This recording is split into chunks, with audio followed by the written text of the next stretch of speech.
All right, so these are the things that you will have when you want to do a demonstration of the use of macroplastique, and we will go through each one of them in a few minutes, how we put them together. But this is your urethra, this is the bladder, this is the vaginal model. These are the things that are used to affix the vaginal model to the end of the table. Here's the actual injection device. Here's some actual macroplastique. There's the needles. And then these are just more of the practice urethras as they come in the packaging. And then of course, you'll need a scope. One very important thing to tell people who are learning how to do this is it's critical to have a scope with a small beak. So this is a special injection scope that can be used for bulking agents, can be used for Botox, things like that. But the beak is very short. So essentially where the lens is and where the water comes out are very close to each other.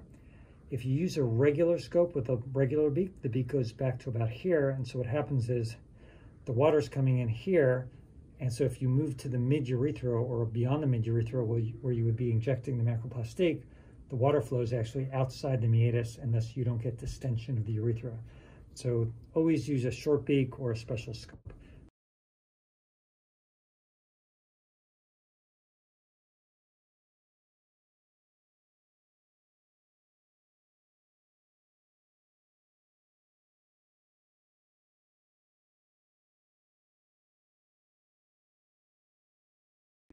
Okay, then find a flat surface which you'll attach the trainer base to. So this, we took the end of the bed, this part was a little too thick and there were other things in the way, so we just pulled this little part out, and then we can easily just affix this to the edge of the table here.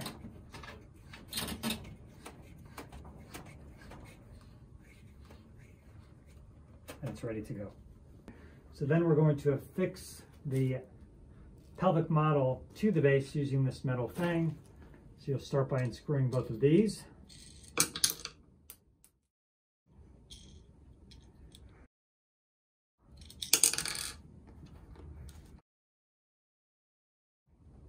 There's a little niche for this to go.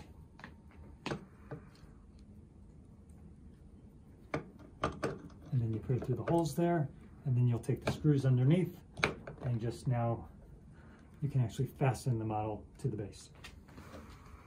Okay, so now the pelvic model has been affixed to the trainer, which is affixed to the bed. And now we will get the bladder and the urethra together and insert it into the pelvic model so we can start the practice. The easiest way to put these together is to actually open the bladder neck area there so that the urethra is in it. And then to take the urethra and insert the urethra through the opening within the pelvic model. You can almost put your finger into the urethral meatal opening up here and feel it as it gets pushed towards the edge until you can almost see it right at the opening there. So there's the urethra, and we have it attached through the bladder here in the back. Now we're going to go ahead and take the macroplastique out. So we'll open it there. It's always doubly wrapped.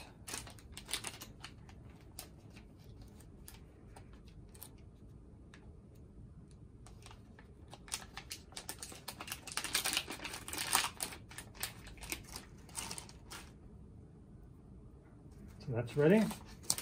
Now we'll open the needle. And again, there's a special needle which is utilized for this. You can't utilize other types of injection needles that are utilized for, let's say, Botox, because with this material and device, it's very, very viscous, so it takes a lot of pressure to get it to flow, and so they have a metallic needle. And so putting this all together,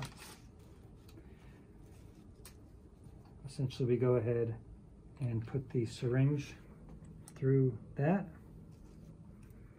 We then let the back part press on this button, let that fall back. Then we line up the dots with the opening there, put it in, and then give it a twist. So now it's in securely. and then we attach the needle. And it's important to attach the needle very tightly because it's so viscous that if you don't attach it tightly, as you start to pump it, there's a lot of pressure that's needed because of the viscosity, and it'll actually start to work itself around the threads and come out here if it's not done tightly. Then we prime it. So give it a few pushes till the material's at the end. There it is. Now we have to push this button back here to sort of hold off on the pressure. Now we're ready to inject. Now some people in real life do that priming part once it's in the bladder and you can see the tip in the bladder. So now we take our scope, we make sure there's the nipple on the end that we're going to pass the needle through. We close that outflow tract. And then typically in the real world, you would hook water up to here. I will tell you that the reason that you have water flowing through as you do this is to distend the human urethra. In these models, you don't need to distend them because they're sort of a little more fixed. So you can certainly hook up water tubing and hang water and turn water on. It will make kind of a mess because you'll have water going all over everywhere. So when I've shown people how to do this, we actually do it without the water. Though in real life, you would, of course, do it with water. You then go ahead and put the needle through the opening here and pass it till you can just about see it coming out the tip. And then for the real world and what we'll do in the models, you kind of back it up so it's back in the scope. And then we're going to hook a light cord up, and then we're going to place it in the urethra.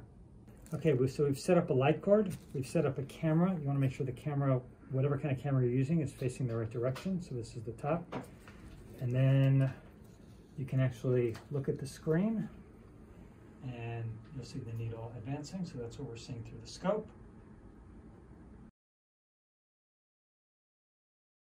So one thing that you may want to talk to your docs about is I do these in the office, and I like to do what's called a urethral block. It's actually very simple, and all that we do is we inject a little lidocaine around the meatus or around the urethra at about the 4 and the 8 o'clock position.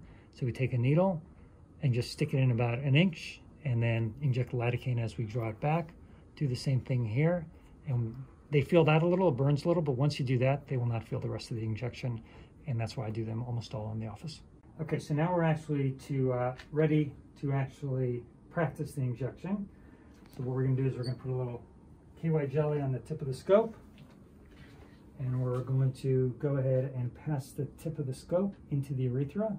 So this is actually the opening of the meatus on the model is there. The actual little cylinder for the urethra we backed up a little bit a moment ago, just so that when you go all the way through it, it takes you all the way to what would be sort of the bladder neck. And that's where you would be judging your injections from. And then at this point, we can pass them the needle and we're ready to go. So we're now gonna place the scope into the bladder. Again, then we'll insert the needle. And then you'll see there are some marks on the needle. There's the first one, that's about ½ centimeter, and there's a second one that's another ½ centimeter. So what we're going to do is we're going to sort of see how the needle lays within the urethra to determine where we actually do the injection. So theoretically, if you want the bulking to be in this area of the urethra, I'm going to put the needle there and then back the scope up. So there's the first mark and there's the second mark. So what I know is that I want to kind of inject into the urethral lining somewhere around this area, and that'll put me at the proper area from the in the urethra, just beyond the bladder neck is where we want the bulking to occur.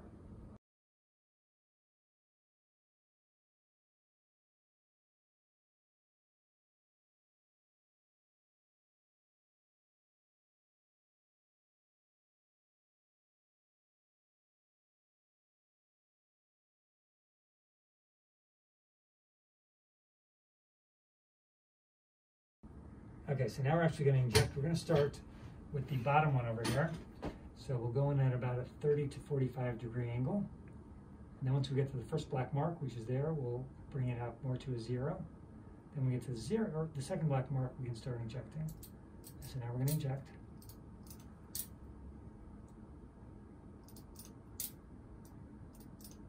So you see that little bulge occurring.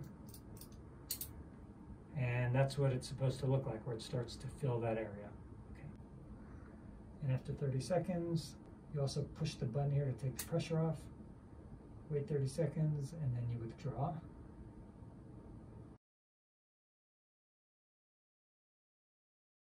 You got a great bulking effect at the bottom here.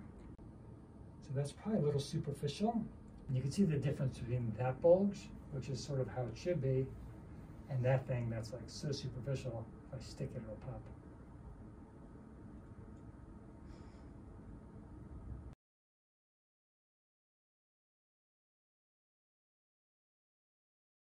Okay, so we've got the nice one there at the base, and now we're going to go to the side. And it's a little harder to see the side, but there we kind of went in at the angle. There's the first one, now we make it even, and now we go to the second one, and let's see what happens now. So you see how that's kind of bulking? We don't see it as well, we have to like move. We've bulked. Now the key usually we tell people is wait about 30 seconds. So wait 30 seconds. I'm really not going to wait 30 seconds, so let's see what it looks like. So this is actually what our lateral bulking just looked like.